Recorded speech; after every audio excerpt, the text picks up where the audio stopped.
down. Corbett, the rookie from Boomer. He grew up in Garfield, New Jersey, 10 minutes from Giant Stadium. But short of a first down, Corbett was able to work free. What a move by Wayne Corbett. Absolutely unbelievable. You're talking about a kid who is just all heart.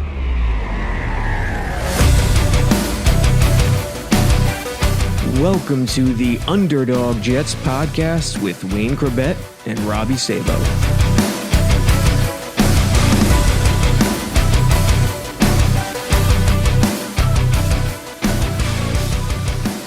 Welcome back, New York Jets fans, on this June 8th, Wednesday. Another OTA day open to the media.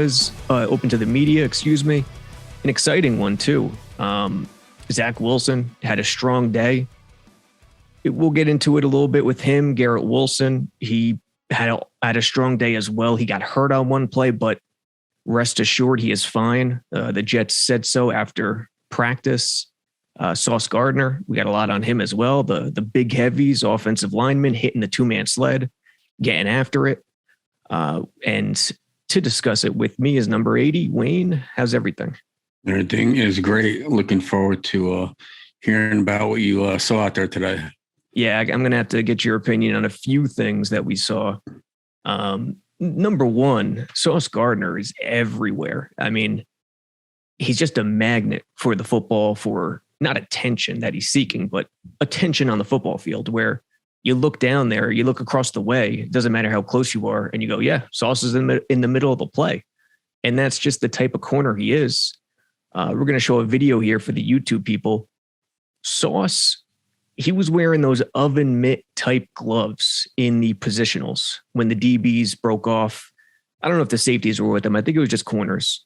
And they were practicing some press technique, some outside technique, not on this video. And wearing the mitts to decrease the clutching and grabbing off the press.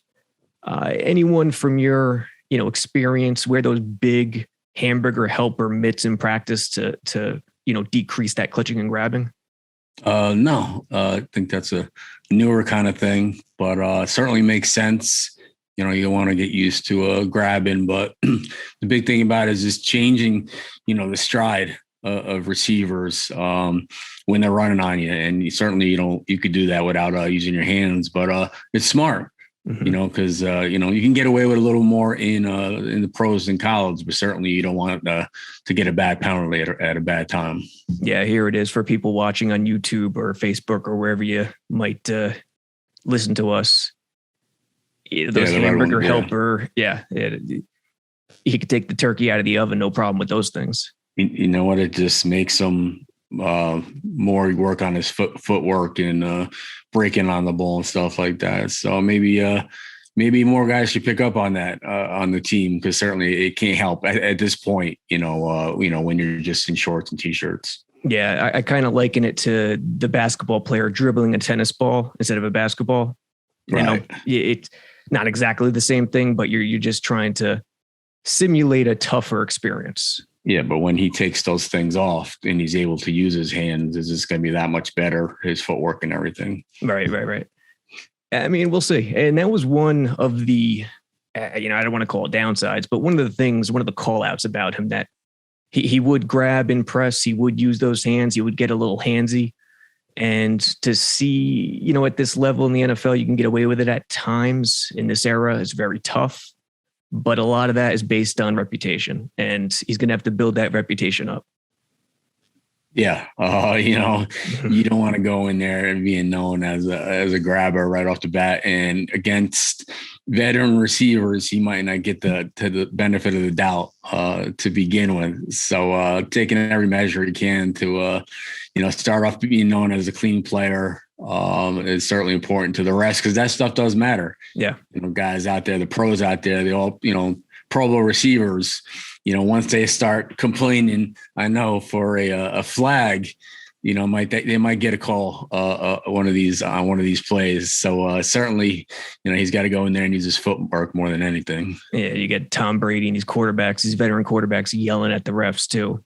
Yeah. You know, it doesn't equal good time. So, Right. hey, So they're going to pick on him, but this is just part of the process, becoming a pro and being a young guy. Yeah. If you're a rook, you have talent, build that reputation, you can get away with a lot more. Yeah. Another video here, you got the O lineman hitting the 2-man sled. And as I said in the last podcast, as I wrote, you know, these are OTAs. And so that's my expectation coming in. They're voluntary OTAs, so I don't expect a lot. But I like the pace. I like the structure. You know, it's more of an in-season practice where, you know, they stretch, they do positionals, they do some teams, they go back to something else, some instructional stuff, special teams, back to 7-on-7. So he kind of goes back and forth to try to simulate team 7-on-7, you know, versus positionals or special teams. Yeah. And the linemen are getting after it. Yeah. Footwork, technical stuff, hand placement, all that kind of stuff, you know, low impact stuff, no injuries. Right. Like I said, just working on your game, shadowing, you know, just hand fighting, stuff like that. So it looks like they're all into it. I've seen the videos of them coming out from the locker room. You know, they got the camera out there and everybody seems excited to be out there. And you can see that in the videos. Yeah, the Jet social media team. So shout out to them. They get a lot of goodies from these guys coming out of the locker room. Yeah. So you know, they look, for what I've seen, they look good. And I like everything I've heard from the interviews that they've had after practice. Yeah. Zach Wilson, always a big topic. The quarterbacks, it's quarterback overreaction season right now. It's overreaction season for anything football related in June, July, even August, but more so with the quarterbacks. And even the reporters who do a good job and lay it out, positive, negative, can get hurt when certain media outlets pick up certain things. So last week, there was a little snippet from somebody that Wilson's struggling with inaccuracy in OTAs. And that was basically just based on one sentence from someone. He started slow last week, first 3, 4, 5 plays, then placed it in good spots. Today, he looked very confident on a lot of throws. Other throws, he gets that bolt of overthinking lightning, you know, during his mechanics, and it could foul up his mechanics where he's ready to unload it. He reads the play, and then boom, something unsure hits him. And I think that's his biggest hurdle that he and LaFleur and the coaching staff are trying to overcome. But don't get me wrong, he looked good today. He placed it in a lot of good areas. One play, he started off quick. Corey Davis, 3-step, Conklin, 3-step, complete, had an incompletion sprinkled in there. And then I think the 4th or 5th play, he hit DJ Montgomery on a 9 route against Sauce Gardner, who had pretty good coverage, but it was outside shoulder, deep, recognized single high. And it was one of the highlights of the day. Yeah, the fact that he's getting, you know, this much more time with the new guys this year is definitely going to help him. But this is his second year. You know, he's got to take those steps that some of these other guys, these young guys, have taken in the past handful of years. But yeah, it's his second year being in the system. You know, second year with some of these receivers. So I expect him just to have some up and down days. But in the long run, I think he's going to be fine. Yeah, it's so hard to describe. The number one thing is don't ever try to fully gauge a quarterback based on these days in June. It's just impossible. You don't know what their mindset is going into it, what they're trying to work on, what level, what step they're trying to get to. So that's number one. You know, take every positive or negative piece of news with a grain of salt. And number two, you just want to see progress, but you got to judge it based on the entire summer, not just June, not just August. So far, I've liked what I've seen. I feel like he is a little bit more confident. And I think his decision-making is quick. His release is one of the quickest in the league. And I think that's so huge for today's modern quarterbacks. So, you know, as long as he gets the, you know, what did I describe it as? A bolt of overthinking lightning out of his system, it's full steam ahead for him. Yeah, as long as he has it in June, July, going into August and the preseason, he'll be fine. I know I keep saying that, and people are probably sick of it, but this kid has got the talent. I mean, he's the number 2 pick in the draft for a reason. We saw flashes of it last year. Saw a lot of flashes of it when he came back from injury. So it's just, the sky's the limit for this guy, especially with the amount of weapons they built around him. Yeah. And the other good sign is too, Elijah Moore wasn't out there in 7-on-7 and 11-on-11s today. I mean, he's fine, but he wasn't out there. So they're rotating a lot of guys, even at receiver. And like I said, he hit DJ Montgomery on a bomb, recognizing single high, not too deep, and beating Sauce Gardner, probably the best man-to-man cover corner the Jets have in terms of talent only. So that's a great deal right there. Yeah. And they're going to have 5-6 receivers hit the field during the game and getting reps. So, the fact if Elijah's out, this gives them more time with the other guys or the newer guys working with the tight ends or Wilson. So it's not the worst thing in the world, because obviously when guys went down last year, we kind of saw what Barrios was made of. You know what I mean? So guys get a chance to step up and, and they got enough guys that can make plays. So that's not something to complain about. And speaking of Barrios, once they got to 7-on-7 red zones near the end of media being there before they kick us out, there was a play where Barrios was running I can't get specific with the routes, but, near the front pylon in the end zone, and Sauce was on him. And Sauce pretty much locked him up. And once it was over, they were kind of jawing at each other, grabbing each other's jersey, but it was more of a friendly, hey, I locked you up, what are you going to do about it type thing in terms of competition. So I kind of like that, those two going at it a little bit. Yeah, they're young. They're going to be going at it for a while now. Sauce is going to be there for it's 4-year, 5-year contract, and Barrios just resigned. And look at Elijah with his second year. He's 4 or 5-year contract with the rookie option. So he's going to be going against these guys. And I always said going against Aaron Glenn. Beginning of my career, guys like Ray Mickens in the slot, it just makes you that much better because you have to come up with new moves. Mm-hmm. You know what I mean? They kind of figure you out a little bit. So that sometimes the practices are a lot harder than the actual games going against, the guys that you see every day. That's true, right? Because last year everyone was raving about Lawson beating Becton in August, but I tried to remind everyone, listen, playing tackle during the season is a lot different than in August. When you're facing these guys every day, they could set you up. And in season, they can't really do that. You only play the AFC East 2 times a year. Yeah.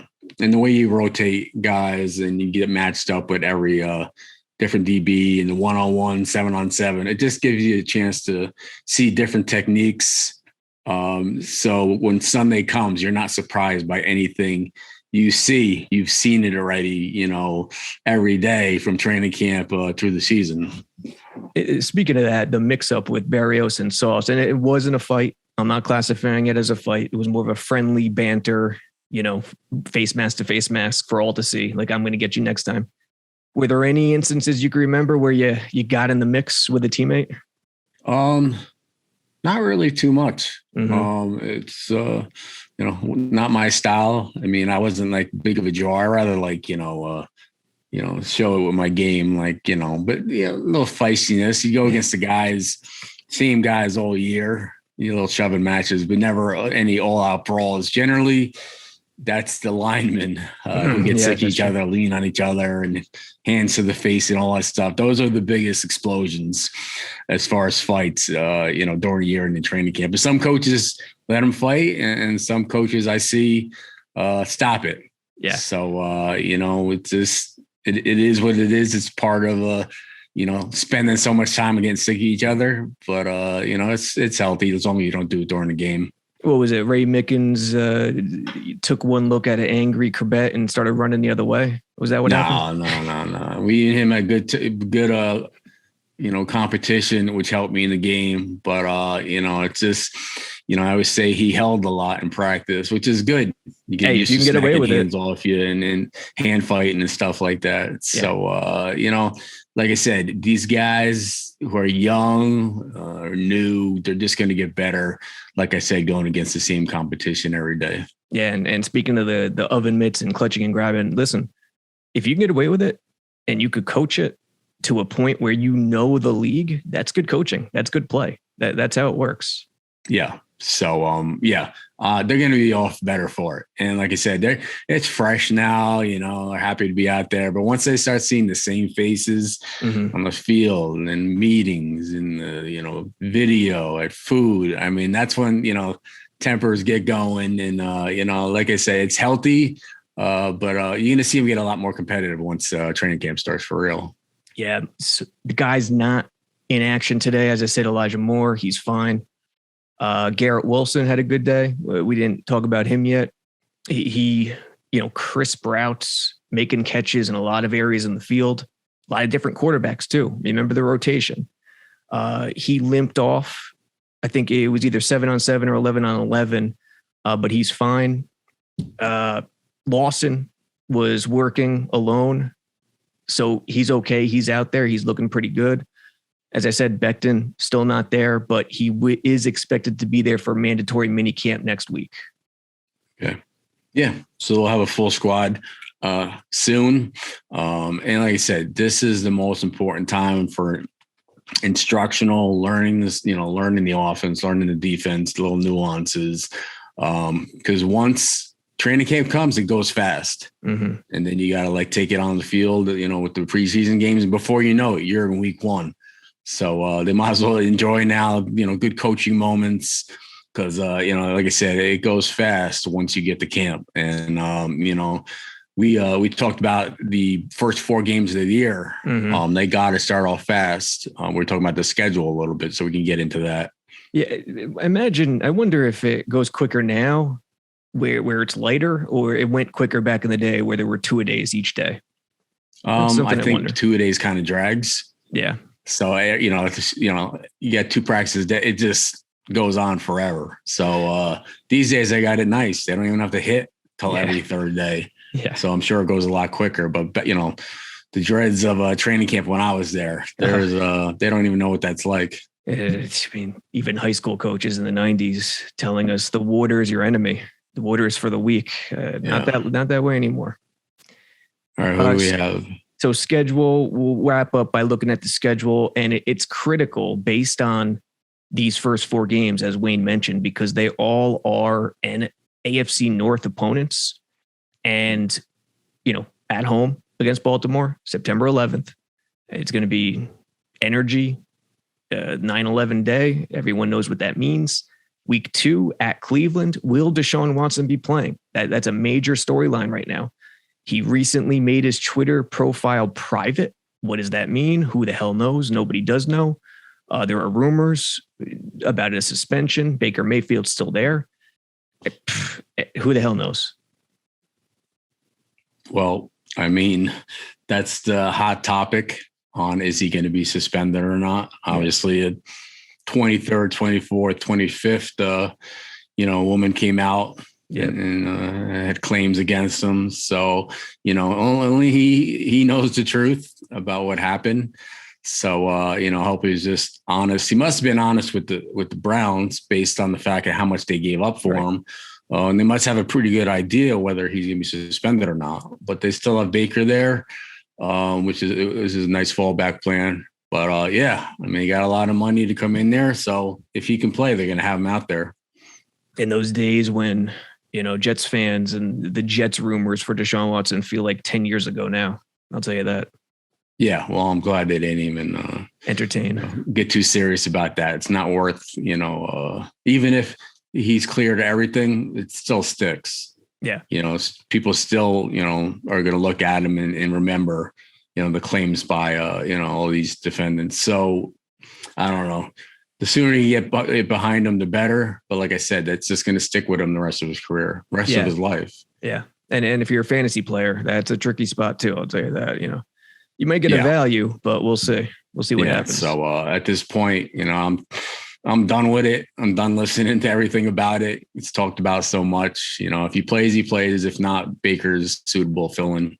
Week 3, since he comes to MetLife. So 2 of the first 3 at MetLife, the reigning AFC champs, September 25th. And then week 4 in Pittsburgh, where, that's a game, based on the quarterback situation for Pitt.